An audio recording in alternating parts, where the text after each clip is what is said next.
Excellent. Okay, so thank you for the introduction. It's a pleasure to speak today. I'm going to be talking about implementation science and how it can help us think about the design of services. And I'm going to give some examples from the hepatitis C space. So I won't reintroduce myself. I'm based at McGill University and I lead an implementation science research group. Here are my disclosures.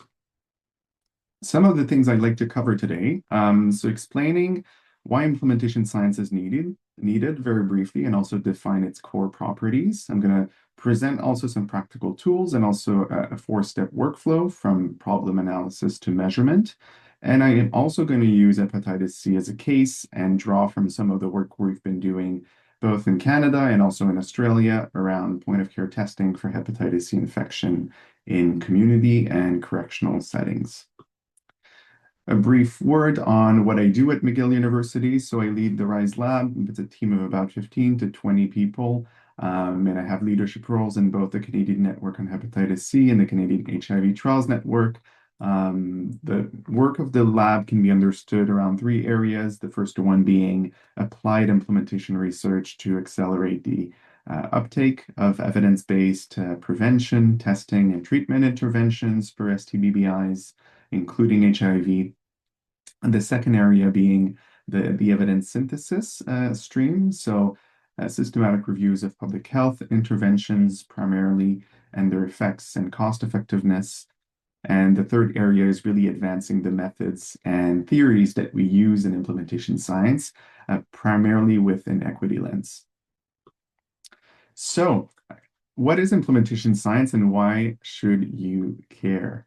So let's start with the core gaps that we see in implementation science and that justify the need for implementation science. The first one that we see most often is really the slow uptake of new interventions and programs that are clinically effective. We know that this type of test, this substance use intervention, this treatment intervention works, but we have difficulty bringing it to the people who need it most. Then the second type of gap that justifies implementation science is really the premature or continued uptake of interventions and programs that are either ineffective, wasteful, or potentially harmful as well for key populations. And there's a whole area within implementation science called de-implementation, where you look at essentially de-implementing those low-value interventions and practices. Then we often see the failure to keep up with gradually emerging evidence about existing interventions and programs. Often when there's new guidelines coming up, for instance, the new Canadian PrEP guidelines just came out at the end of last year, and that requires us to change existing PrEP programs, and often this is a slow process. Then, and I think, Alison, you've introduced this quite well, we see, of course, a wide range of inequities in healthcare systems in Canada and globally, and those variations in the level and really the access to care justify us engaging with implementation science to address these. And sometimes we have an ethical imperative to act and to implement interventions. And we don't necessarily have 50 randomized control trials showing us that this intervention should be implemented, but for ethical reasons, we know that this is something that should be done. So often, implementation science really is the start of implementation science is really a bit of a value judgment because you need to balance the evidence behind interventions, the ethical imperative, and what the community needs, and all of those things need to be balanced to determine what are the innovations to be implemented and embedded into practice. So how do we approach implementation? Often we use this paradigm that's called Islagiat. So it seemed like a good idea at the time. We're going to try something, and essentially sometimes it works, sometimes it doesn't work. And this is characterized by key implementation scientists as really an expensive version of trial and error because there are a number of pitfalls of unstructured implementation and lack of engagement. First, because it often overlooks evidence on what implementation strategies work and what are the best practices to support change. It's often also insufficient because it will overlook key determinants of change. So key barriers and facilitators that we haven't assessed properly and that should have been considered before rolling out this project. And then it relies on assumptions because we're not using structured approaches to implementation. It doesn't mean that within implementation science, we're not using uh, assumptions and experience and tacit knowledge and intuition, but it's in balance with some of the tools and frameworks within implementation science. Also, this paradigm is often focused on the short term, neglecting what needs to happen for medium term, longer term integration and sustainment. So really jeopardizing long-term success. And it can be disruptive and wasteful as well, leading to resistance and disengagement, of course, if engagement hasn't been done in the first place. Some of the typical approaches to change that we often see, those clinical practice guidelines. So, for example, we have those new PrEP guidelines for HIV that just came out, but what those guidelines are not going to implement themselves. We actually need to look at what are the provider level interventions, what are the patient client level interventions, and what are the system or organizational level interventions that we need to do to make sure that these guidelines reach the people who need them most and really change services. Some people might say, you know what, we're going to use a range of different strategies and throw everything at the wall to see what sticks. But we have evidence showing that more interventions and strategies is not necessarily better than a single well-chosen strategy. So we have to really think about what is the best approach. And then if you choose a favorite solution, this one might not be fit for purpose. And again, if you deliver training and education, which is one of the core strategies that is used throughout healthcare systems, we have to really think about whether or not this education addresses the key barriers to change and whether it includes behavior change techniques that are going to be effective in changing the way people engage with care or provide care and so on. So what now? Well, the approach that implementation science really suggests is one that is grounded in theory, frameworks, and evidence. It's a more systematic process. So we have process models. We're also centered on a lot of work that happens before we actually implement an intervention. So a lot of contextual assessment on the factors that might affect the uptake or delivery of this intervention, co-design with all key stakeholders, pilot testing, iterative refinement, adaptation, and also looking at real-world outcomes in terms of adoption, scalability, and long-term impact. So all of those things in the green column really represent and characterize what we're trying to do in implementation research, that really complementing what's typically done. And how do we define implementation science? So it is a field of applied health policy and services research. And at its core, it's extremely interdisciplinary. The roots of implementation science from a theoretical standpoint are really grounded in psychology, organizational theory, business, education. There's some sociology as well, political science. So it's really a Frankenstein of a range of theoretical approaches from different disciplines. But the field itself seeks knowledge about the methods and strategies that we use to support integration of evidence-based interventions, programs, and policies into health systems.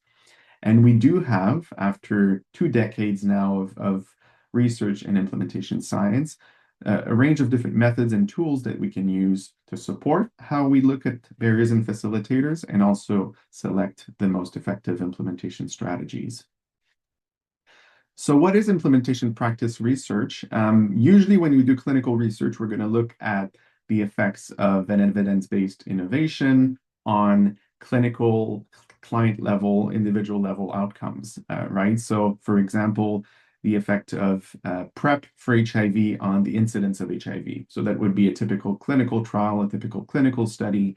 But within the context of implementation research, what we look at is really what are the strategies that we can use at the level of the clients, the environment, the system, the providers to make sure that the key barriers and facilitators to change are addressed And this, if we do a good job of this, is going to lead to better implementation outcomes. In turn, is going to lead to better service outcomes, and it's going to lead to better client outcomes. So within implementation science, we're really focused on understanding the barriers facilitators, understanding how best to design and evaluate implementation strategies, and really evaluating those implementation outcomes and service outcomes. It doesn't mean that we're not looking at clinical and client level outcomes, but this is often a bit more secondary because it's been captured in the context of effectiveness research. What questions do we ask? So some typical questions would be, what makes it hard to apply this intervention or guideline in a setting? What also helps us succeed when we try something new? And this is often something that is neglected from an intervention and implementation strategy development standpoint. A lot of people will spend time to identifying barriers, which is something that we need to do, but we also have often a lot of enablers, a lot of strength at the community level, at the organizational level that we need to be aware of because that's something that we can leverage as part of change. So that is often a critical point also. How can we adapt this intervention or guideline to fit our patients and context is also a key question.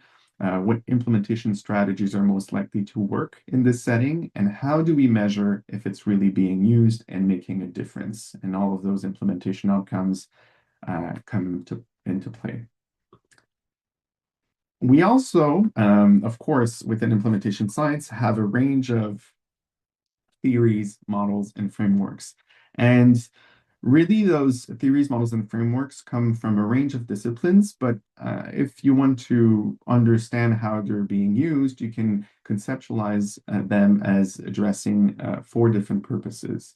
The first one is really to guide the process of implementing and scaling up an intervention. So the first category. The second type of theoretical approach really aims to understand what are the factors influencing implementation and outcomes. The third category is really those frameworks looking at implementation strategies and different lists of strategies. And the final category is those evaluation frameworks to look at evaluating implementation, service, and client outcomes. So I'm going to be talking about a few throughout the examples that I'm going to present. But if you want to know a bit more about the different theories, models, and frameworks, we have three relatively recent reviews that looked at those TMFs. We're just finalizing now another review that identified over 800 theories, models, and frameworks in implementation science. So this should be out hopefully in the second half of this year. So there's a lot of options, and you don't need to know all of those options. You don't need to even read or be aware of all of those options. You just need to be aware that there are some multiple options within each category, and you need one TMF per category basically to get started with implementation science. A key model in the first category is this one by French and colleagues, published in 2012. It's really a four-step process, and it asks different questions at each of the four stages. The first question being, what is the implementation challenge? What are you implementing, and who is it intended for? And really, this is a first step that's critical because sometimes the implementation challenge is not quite clear. The thing that we're aiming to implement is not quite clear, and who it's intended for and who needs to do what differently in relation to that is also not clear. So the first step is not to be underestimated. We really need to think about that quite carefully to make sure that the following steps happen in a clear way. The second step is really to look at the barriers and enablers that need to be addressed, and then the third step to look at the strategies that can overcome the modifiable barriers and enhance the enablers, like I've talked about before.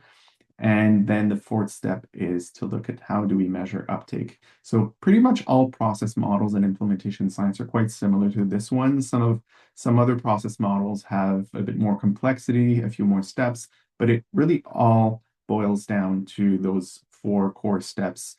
So this is really a process model and one of the anchors of implementation research. And then we have those determinant frameworks that look at identifying barriers and facilitators to implementation. And I'm sure many of you, if not all of you, have already heard about the Consolidated Framework for Implementation Research, which is one of the main ones that we use today. It's been updated in 2022 and is from Lower Schroeder and colleagues in the US. And it includes a range of different constructs and different domains that we can explore to better understand what could support implementation or impede implementation and uptake of a given intervention, starting with the innovation domain. So really, what is the thing that we're aiming to implement and what are its properties in terms of evidence base, of effectiveness, of how adaptable it is, in terms of its source, so where it's coming from, in terms of its complexity, its cost, so all of the properties of the innovation itself.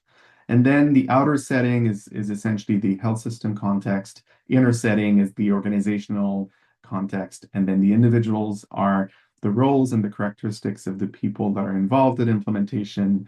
And finally, the properties of the implementation process. So all of those things can be assessed within the context of an implementation project.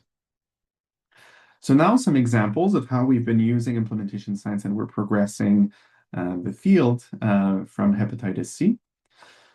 I'm sure many of you are aware, but a major barrier to increasing the uptake of hepatitis C testing and treatment is the current diagnostic pathway, leading to quite significant loss to follow-up.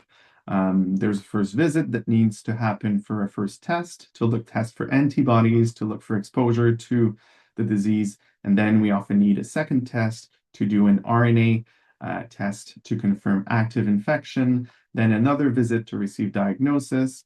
There could be as well another ultimate visit to do some further assessments like a fibroscan and then eventually start treatment. So there's a lot of loss to follow-up that occurs along this pathway. And that's the same thing for a range of public health interventions where we have a care cascade. And we want to minimize those barriers to care as much as possible. And if you look at the key populations in Canada for hepatitis C, there's about 85% of new infections that occur in people who inject drugs, and the prevalence is about 40 to 50%, and the prevalence for people who are in prison is about 11%. And those people really face additional barriers to care because of stigma, discrimination, inadequate health service access in the services that are serving these populations, and poor venous access. And people in prison are also often released prior to their antibody and RNA result. So we have an urgent need to leverage innovations to really streamline the diagnostic pathway and enhance access to HCV testing and treatment. And we could say that many of those same barriers and considerations apply to HIV as much as they apply to HCV in a range of settings and to other infectious diseases as well. For instance, syphilis or hepatitis B, and so on. But we know from the evidence that a range of interventions work to address those barriers. This is from a systematic review that we did a few years ago in the Lancet Gastroenterology and Hepatology, looking at what are the most promising interventions and models of care to overcome some of those barriers. And really, the most promising interventions focused on simplification of testing. So the point of care antibody testing, point of care RNA testing really had effects throughout the care cascade up to increasing treatment initiation. And we also know that when we embed those testing interventions within evidence-based models of care, that it can compound the effects basically of the testing intervention when we integrate it within more holistic models of care, providing other types of services within peer-led care, nurse-led care, with patient navigation, care coordination. So we know from the literature that we have clinical interventions that work and we have models of care that work. So now we have to think about how do we bring those to routine practice into healthcare systems. So first example of a study that we're leading is the SCALE POCT study. So it's a study, a multi-level implementation science study, looking at clinical processes, barriers, facilitators, and implementation strategies to scale up hepatitis C testing and treatment in Canada conducted across Quebec, New Brunswick, Ontario, and British Columbia with a range of partners.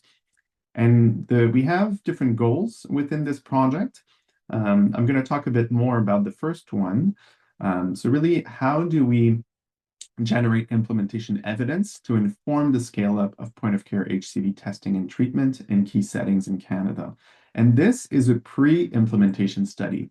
So basically, within the context of this grant, we're not implementing point-of-care testing. We're generating evidence that's going to inform its implementation as part of a phase 2. So this is the phase 1 or stage 1, and we're going to have a stage 2 where we actually go in and start over the course of this year and next year implementing point-of-care testing. But we're doing a lot of work before to really understand the context and co-design with community and other partners the strategies that are going to make this project successful. The first thing that we're doing is so working with a range of sites, and as you can see, this includes addiction medicine clinics, community health centers, Indigenous health services, correctional settings, so it's quite diverse. So about 20 to 25 sites across the country. The first thing that we're doing as part of this study is doing some implementation science process mapping. So this is really an approach that's extremely practical in nature. What we do is we, in very simple terms, come in to focus group discussions with key representatives with the different sites to think with them about their model of care. So that includes using a basic foundational process map like the one that you see on the screen for really the clinical pathway for hepatitis C care. So that includes really patient identification to treatment initiation, treatment completion as well. And what we do is we modify with the key partners from the community this process map to expand it to really fit their model of care and tailor it to their needs. So at the same time, what we're doing is we're assessing the barriers and enablers to each of those steps using the consolidated framework for implementation research. So we're mapping the key barriers and facilitators across the key behaviors in the process map.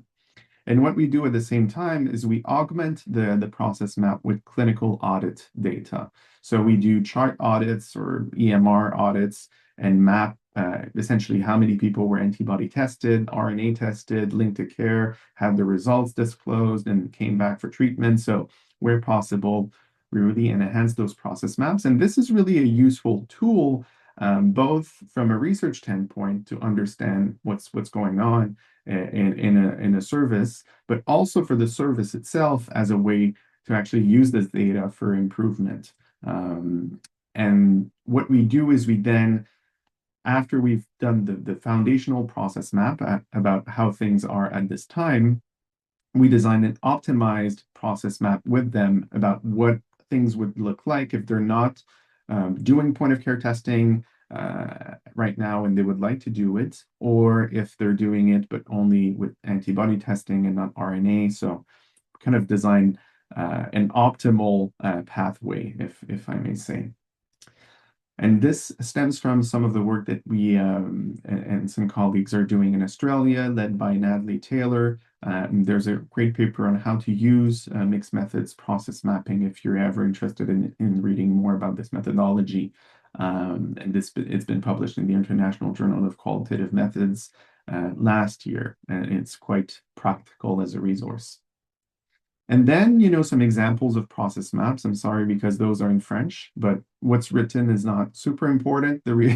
What I want you to see is really that we expand and personalize the different process maps according to the different models of care.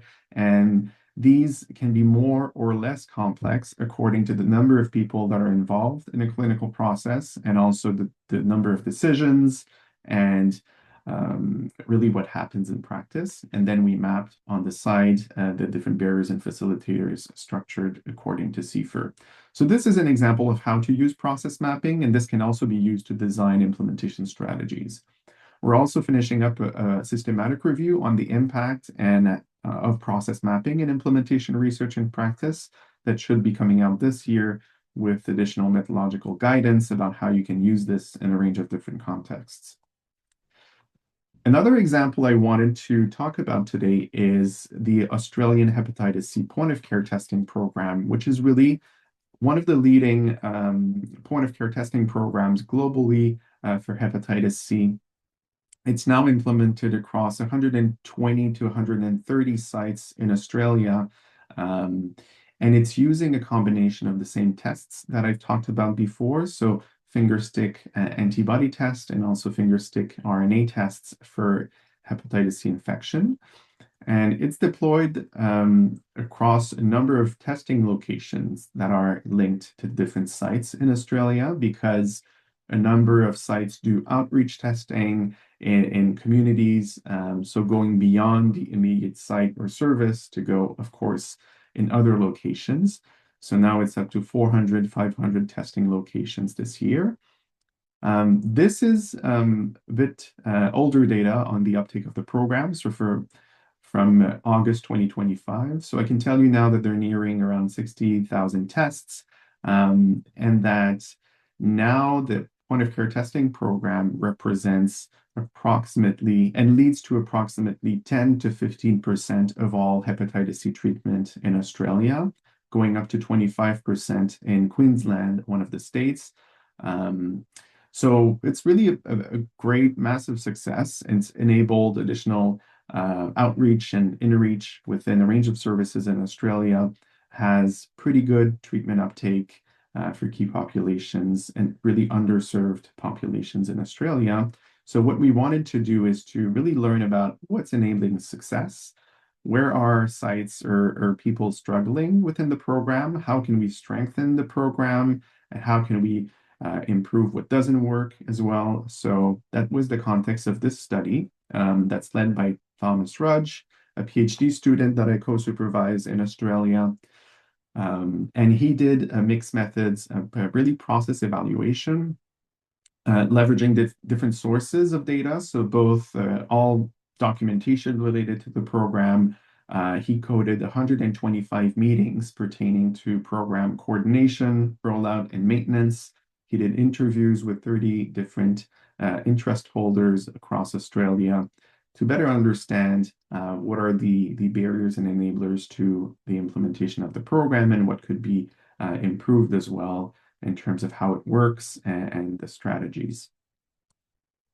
We used a CIFR as a framework, and we had a workflow where we also use, so we did a manual coding process of all of those barriers and facilitators and all sources, but we also conducted a second layer of analysis using AI and natural language processing to better understand the sentiment of really the valence in terms of positive or negative sentiment associated with each of the implementation factors. So this is a bit of a novel approach. He just submitted his paper on this and documenting in detail how the sentiment analysis pipeline was implemented. But this is an example of a novel way to integrate some some AI and implementation science methodology without replacing humans, because I don't think that's something that we want to do, at least from my standpoint. I'm not interested in putting all of ourselves out of a job. But I do think it can add additional value in refining our analysis and understanding of what influences implementation outcomes, especially when we're working with such a large data set like this one. So what we did for the different barriers and facilitators within this project is to really identify whether all of those implementation factors were major barriers, minor barriers, a neutral factor, a mixed factor, a minor facilitator, or a major facilitator. So all of the researchers coded these factors manually, and we basically had the AI system do the same in very simple terms to compare and contrast how things were aligned. So some of the results that influenced the uptake of the National Point of Care Testing Program for hepatitis C in Australia, we've generated a heat map according to all constructs and domains of the CIFR as a framework, and we also stratified the results by where they were coming from, in essence. The first source being the policy and funder interest holders that provided evidence. Then all of the program partners were another group. And then all of the site partners and community representatives were another group as well. What we wanted by doing that was to compare and contrast the perceptions of the factors influencing implementation, because some groups might have a more favorable view of this versus a less favorable view of this. So that was quite interesting as an exercise. So I'm going to highlight a few findings of things that were consistently favorable or perhaps unfavorable to implementation. One of the key things for the point of care testing program was really, and you can see it's highlighted in yellow here, the partnerships and connections, which across the three groups was perceived as something that was really supporting implementation. So really all of the partnerships with community organizations, industry, different health system partners, the government that enabled adoption and implementation early on. Another almost universal benefit or enabler for the program was relative advantage. And for those who know a bit more what the CFER is about, relative advantage is basically the advantage of point of care rapid testing over alternatives. So in that case, it would be centralized, lab-based, venipuncture-based testing. So really, all groups could see the tremendous value that point of care is bringing to those key populations, and that was a pretty universal enabler to implementation. Another universal enabler to implementation was the critical importance of high-level leaders. So there's very strong and almost transformational leadership in the Australian hepatitis C point of care testing program. So the people that lead the program are extremely committed, extremely enthusiastic, and this was perceived as really being key to the success of the program in terms of its scope, of its reach, and of its impact. And also another last facilitator that was a universal across group was the importance of opinion leaders and the champions, and that across all levels of the program, from on the ground nurses that are having a major impact for the program within their community to really high level champions within the Ministry of Health of the Commonwealth of Australia that enabled funding and co-funding of the program with research. So those people are really critical to success. Now, some of the barriers that were talked about were information technology infrastructure. So the way that technology is being used to facilitate communication and transmission of the results of point of care tests was perceived as an ongoing barrier, because you can do point of care testing in communities, but then those point of care tests, the results of those tests are not integrated within public lab databases, for instance, within Ontario or Quebec.